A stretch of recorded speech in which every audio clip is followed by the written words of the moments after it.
क्या क्लासन लगाएंगे इस सीजन की पहली सेंचुरी? क्या जीटी की टीम ये मैच जीत के प्लेऑफ्स में अपनी जगह पक्की करेगी? क्या गिल की बल्लेबाजी एक बार फिर से गर्दा उड़ाएगी? या फिर अभिषेक शर्मा मैदान में उतरेंगे तो तहलका मचेगा? इन सभी सवालों के जवाब मिलेंगे इस वीडियो को अंत तक भोजपुरी में देखें। की है रनदारी तो सबके भाएला, जब रन मशीन मैदान में रहेला। माही भैया जब मैदान में आवेलन तो गेंदबाज लोग के टीडीएस काट देवेलन। सबके उके गोड़ छू के प्रणाम। टाटा आईपीएल के गाड़ी पहुंच गिल बा मैच नंबर 51 पर गुजरात टाइटंस बनाम सनराइजर्स हैदराबाद। एक दिन जीटी के टीम जो लगातार बढ़िया प्रदर्शन कर रहा बा, पिछिलका मैच में हार मिलल, लेकिन वो हार के कारण वैभव सूर्यवंशी रहे। उ लइका आइल शतक लगौलस और फिर माहौल और मैच दोनों अपना नाम कर लेलस। तो वह एसआरएच की टीम जे कि लगभग वो सपना टूट गिल बा लोग के प्लेऑफ्स में आगे बढ़े के, लेकिन जीटी के सपना ये लोग तूर सकेलन जा। गुजरात टाइटंस देने से शुभमन गिल, साई सुदर्शन, जॉस बटलर ई जौन तिकड़ी बा ई तगड़ा फार्म में बा।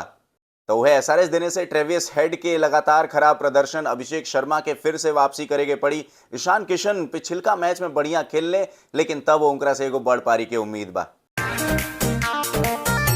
दोनों टीम 6 बार आपस में भिड़ल बा, जौना में 4 बार गुजरात टाइटंस के जीत मिलल बा और खाली 1 बार जीत सनराइजर्स हैदराबाद के मिलल बा। विश्व के सबसे बड़का cricket stadium Narendra Modi cricket stadium में ही मुकाबला खेलल जाई। गुजरात के ई गढ़ है तो फिर दहाड़े जाने लंजा। शुभमन गिल के इजा आंकड़ा बड़ा बेहतरीन बा, साई सुदर्शन बढ़िया फार्म में बाड़े।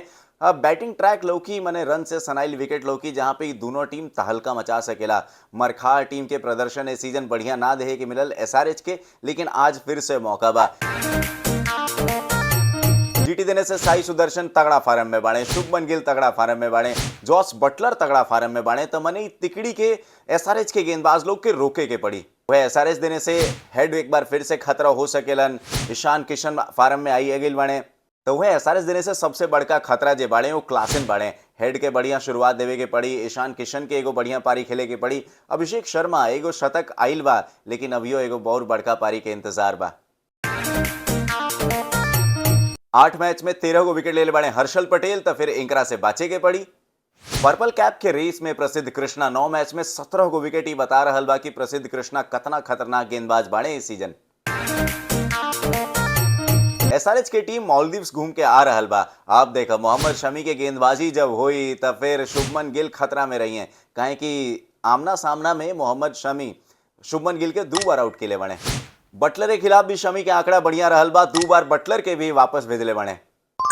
ई मैच में भी रिकॉर्ड की घंटी बाज रहल बा, लेकिन उससे पहले रहुआ सब जाई चैनल के सब्सक्राइब करी, शेयर करी, बेल आइकन के दबाई, ताकि भोजपुरी में हम क्रिकेट के अपडेट रहुआ सब तक पहुंचावत रही। जीटी के धाकड़ ओपनर साई सुदर्शन के 10 रन और चाहिए, इंकर 1500 रन हो जाए टाटा आईपीएल में। तो वे जॉस द बॉस 12 रन और बना ली हैं, तो इंकर 4000 रन पूरा हो जाए टाटा आईपीएल में। हर्षल पटेल अगर 2 को विकेट और ले ली हैं तो इंकर 150 विकेट पूरा हो जाए टाटा आईपीएल में। गुजरात टाइटंस के जौन शुरुआत के 3 को बल्लेबाज लोग बना जा ए सीजन उ तीनों जना के एवरेज 50 के ऊपर बा। ए सीजन शुभमन गिल और साई सुदर्शन के जोड़ी मिलके 500 रन से बेसी बनौले बा।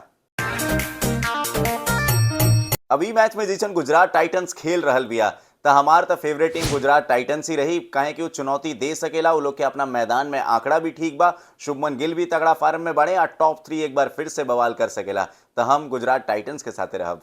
अब रहुआ सब सवाल के जवाब दिए जाए कि का एसआरएच के टीम जीटी के रोक पाई, कि का जीटी के जौन शुरुआती बल्लेबाज लोग बढ़न जा टॉप 3 उआ के तहलका मची हैं जा, कमेंट करके जरूर बताएं।